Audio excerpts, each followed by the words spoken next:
Hey guys, Ricky Widmer here from Most Valuable Podcast. You're about to listen to a little bit of our primetime podcast that we recorded this week. Make sure to go to BlogTalkRadio / Most Valuable Podcast for our full-length podcast that you can go ahead and download. I hope you enjoy it. I know me and Brandon did recording it.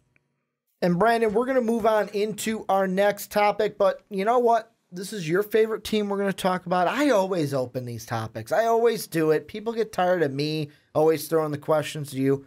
I want you to do it. Set us up for topic number 2 on the show.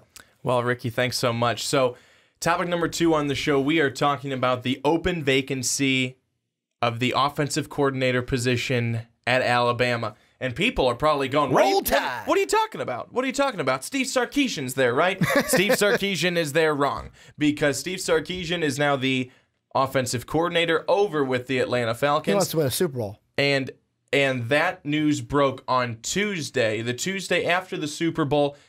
Atlanta Falcons players didn't even know until early Tuesday morning that he was going to be their new offensive coordinator. Mm-hmm. Alabama players didn't even know until Tuesday morning that he was no longer going to be their offensive coordinator.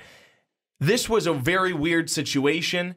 I think this was a completely weird situation because Sarkisian became the offensive coordinator for Alabama December 16th of 2016.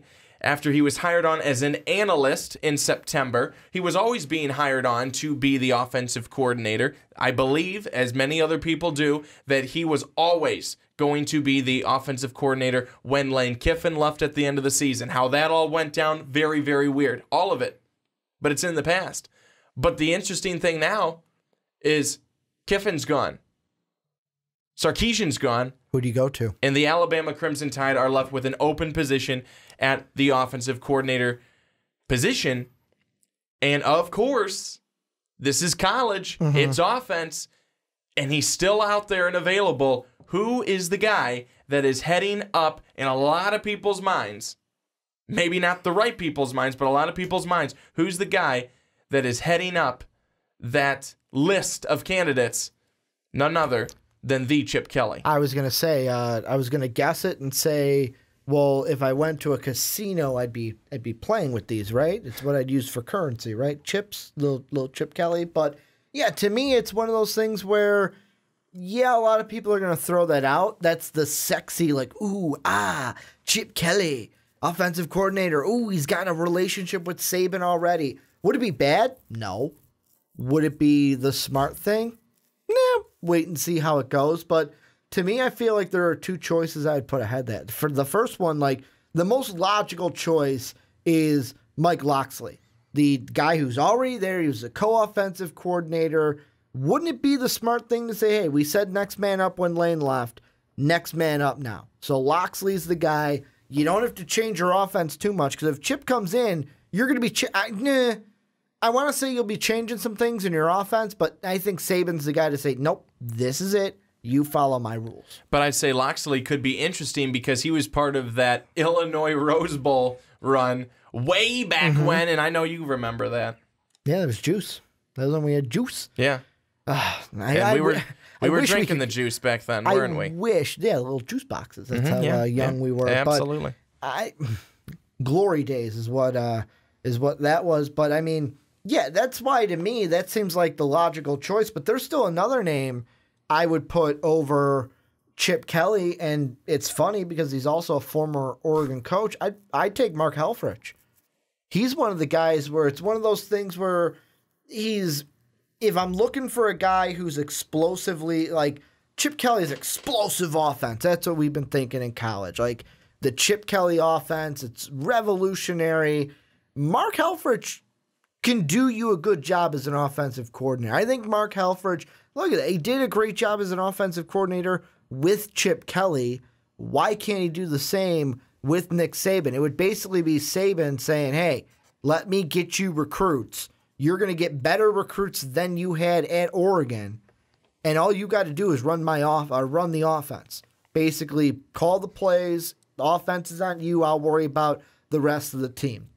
That's what I would think. Because with Chip Kelly, I think it's one of those things where in the NFL, I think he could go to an offensive coordinator.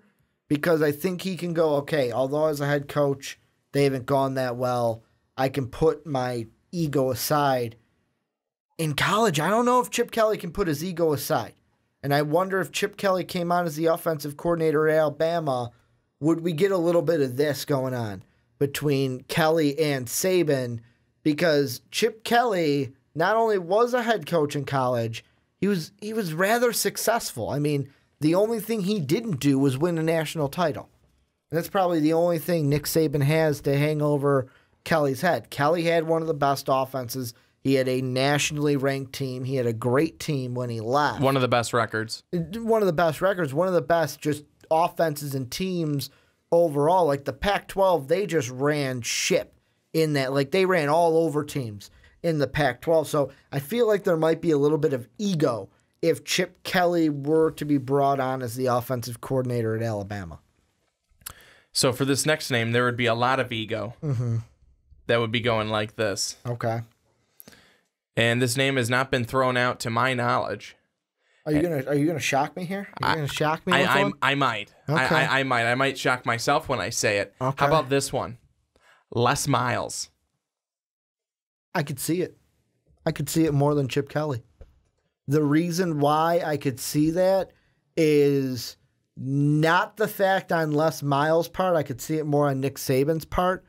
Basically, to say, if he can give us any kind of an edge in that LSU game, great offensive mind, can give us an edge in that LSU game, knows how Ed Orgeron thinks a little bit better than I do, especially if he can work magic against that LSU defense. I'd take a roll on that before Chip Kelly. I wouldn't even say just for LSU. I'd say for the entire conference. The entire conference. I mean, if you have, it's like a 1-2 punch with Saban and Les Miles. If Miles was the offensive coordinator there, and what could possibly be good for him, then he doesn't have to worry about an entire team. He's worried about one specific section, the offense. He could be even more of a Mad Hatter. Talk about it. Talk about that. And that could be something because you could literally control the conference. You would be king of the SEC. Oh, yeah. You'd have basically two of the really, and the one thing, it's interesting. But I don't know. I don't know if they'd be able to pay him the money because I don't think they'd be able to pay him. He would want money. He'd probably want head coach money. And they're already paying Saban a pretty penny. So, and another thing, I don't know. Another thing with Les Miles that would be interesting is, do you think that Les Miles would be like, no, I don't want to take the job. Thanks for the offer, but I don't want it, because he'll be sitting there going, I'll do this analyst thing, and once a job opens up mid-season, boom, jump up. Like if the right job, like if a Notre Dame opened up, boom, he's all over it. See, I don't know. I only say Notre Dame because Brian Kelly's kind of on a hot seat. But I'll tell you what, though, is I think that Alabama is smart enough to know, hey, we want to have you for the season, at least the season. And then if something does pop up, yes, then you're free to go and do that. I mean, I don't know if they'd be able to put some type of clause together where it's like, you have to be with us, under contract with us for a full season before you go and look for another job. And but how about this? How about this? It could be a perfect stepping stone. It could be a perfect stepping stone for Les Miles, a great bridge from his old job of the head coach of LSU to the offensive coordinator at Alabama to what's his next head coaching job? The NFL. Is that what? Am I right? NFL right? or college. Okay. Or college, because a lot of those head coaching jobs, they're scooped up, they're locked in, they're not there right now. Do you think there will be plenty more head coaching jobs open at the end of next season? There always are. Well, and the one thing that I find interesting, and I'm going to I know this is leading us off the beaten path a little bit, but with Les Miles, the thing that would be interesting, and this would determine his job. Like if one of these jobs that I'm going to mention opens up after the season, he'd be all over it. However, if there's any chance of I don't think Les Miles would want to do a Lane Kiffin situation. Because let's be honest, Alabama is playing until New Year's Day at the least, or New Year's Eve at the least. They're making the playoff. Let's be honest. They win the SEC. If they do that, they're in the playoffs. And I'll say that for anybody that wins the SEC. If LSU wins the SEC, they're going to be in the playoffs. That's just how football works. You win that conference, it's like, here's your red carpet now into the college football playoff. No other conference has that, even though I wish the Big Ten did. And they kind of do, but it's basically only if it's... Not this past year. If it's only Ohio State and Michigan would be my only ones that they might walk that right in. But the thing that I would be curious about is there's an article on ESPN. This one's written by Edward Aschoff. And he names 6 SEC coaches that are facing the most pressure in coming into the spring. And here are the jobs. These could potentially open. Tennessee, so Butch Jones. Then you got Bielema, so that means Arkansas. Number 3 is Hugh Freeze at Ole Miss. Number 4 is Kevin Sumlin at Texas A&M. And number 5 is Gus Malzahn. He even throws 6 in with Jim McElwain in there at number 6. To me, I think McElwain's fine in Florida. I think his is the lowest of the pressure. I think Gus Malzahn isn't as hot anymore. And plus Arizona, they're getting Jarrett Stidham this year. They're going to be pretty good. They're probably going to make a run in the SEC. I don't know if they'll win it, but they're going to be a sleeper this year. To me, I look at 3. I look at Kevin Sumlin. I look at Butch Jones. I look at Brett Bielema. Arkansas, Texas A&M, Tennessee. If one of those 3 opened up, would Les Miles jump all over that? And if you're Alabama, if that happens in the season, you could have a Lane Kiffin all over again. If that happens, do you think that, okay, so no assistant who's ever been under Nick Saban, thank you, has ever beat him? No one. No one. Does Les Miles become the first? They're 0-10. Do you think that he would be more nervous with Les Miles knowing the rivalry that they've always had with each other, that if you ever brought him on, you'd be afraid to let him go because you'd be afraid that he would be the one to be able to crack the code, so to speak, and beat him at his own game when they would come back and play them if, in fact, he went to one of those other SEC teams that, SEC head coaching jobs, rather, that became available in theory. Do you think that that's one reason why they may just stay away from Les Miles altogether? I don't think so, because the reason why is I don't think Nick Saban worries about that. I think Nick Saban's a guy worries about football. What's going to help my team win? Yeah. I just don't think Nick Saban would worry about the after effect of it. Plus, I feel like Nick Saban's the guy of, yeah, bring him on, and if he leaves, I'll beat him. Yeah. Oh, that totally. It's one of those things where screw it. I will beat him. Getting a hot text message from Brandon? Just from Dave. just from Dave. But that's what I think. It'd be one of those things where fuck it, let him come in, let him leave. I'll beat him there too. What's he gonna do? What talent is he gonna have at Arkansas, Tennessee, and Texas A&M that's gonna beat the juggernaut in Alabama? No, and I think you're right. And I'm not saying Nick Saban has a big head. No, but he's good. He knows he's good, and he knows that his program's good. And I think that's good. And he knows his team well. He's got confidence. But that's the thing, is that I think that's why I wanted to throw it out there to you, just see what you think, because the record has been awful against him. 0-10 of guys who have coached with him or for him, under him, that have gone to try on and beat him later on. They can't do it. I don't think that he would start getting scared now.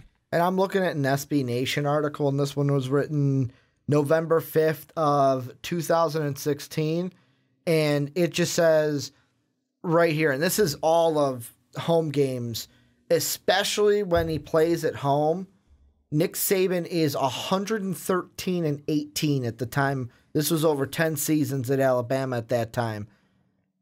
In Tuscaloosa. Doesn't lose at home much.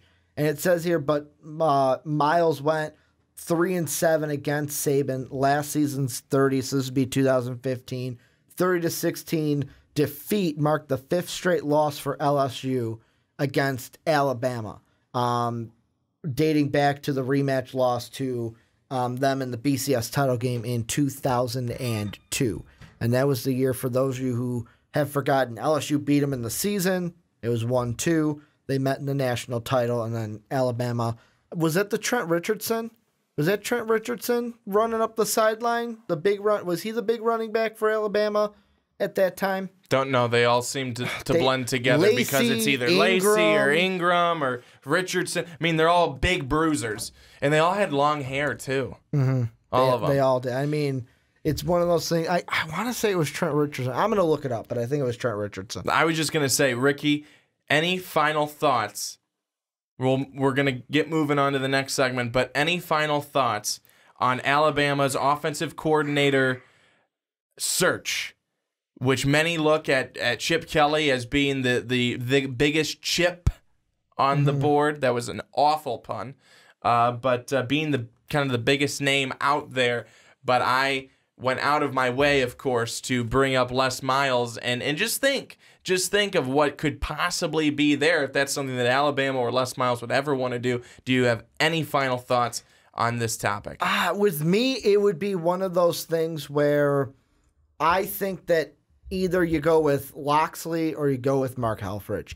I think you stay away from Chip Kelly. The reason why I'm not throwing Les Miles in there is because that was kind of a speculation thing that we kind of mentioned. If he's a candidate that you're seriously looking into. It's all speculation. Yeah, it is. But if he's a candidate you're seriously looking into, go ahead and go after Les Miles. But right now, at this point in time, Loxley makes the most sense because he would be just next man up. But I think Mark Helfrich could do some good things. And the one thing I want to correct myself, I said 2002. I was wrong. It was 2012. I added a 0 when it was a 1, and it was Trent Richardson because he went third overall in the NFL draft that year. And I'll say, theoretically, I would love to see Les Miles there because I think that would make Alabama absolutely unbeatable. But the logical pick that I would have, Mike Loxley, I think he'd be very good Next fit. man up. I think anyone that Nick Saban would put in there, though, would be very good. It's Nick Saban. Great football mind. And this is where you guys come in. Let us know down below what you guys think. Who would you hire if you were Nick Saban? Who would you go after? Let us know in the comment section down below. Well, thank you guys for checking out this video from the Primetime Podcast. If you want to check out more, click right over here. The video's right over here. Check it out. Check it out. Check it out.